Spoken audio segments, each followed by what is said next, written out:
Ang mabuting balita ng Panginoon, ayon kay San Lucas.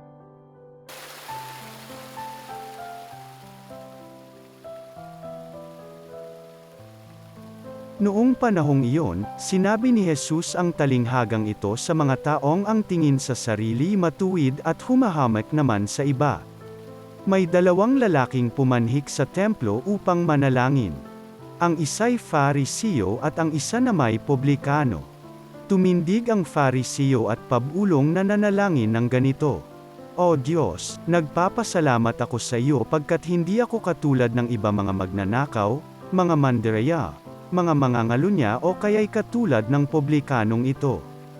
Makalawa akong nag-aayuno sa loob ng sanlinggo. Nagbibigay ako ng ikapo ng lahat kong kinikita. Samantala, ang publikano'y nakatayo sa malayo. Hindi man lamang makatingin sa langit, kundi dinadagukan ang kanyang dibdib, at sinasabi, O Diyos, mahabag po kayo sa akin na isang makasalanan. Sinasabi ko sa inyo, ang lalaking ito'y umuwing kinalulugdan ng Diyos, ngunit hindi ang isa.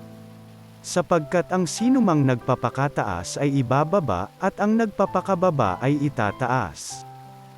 Ang mabuting balita ng Panginoon.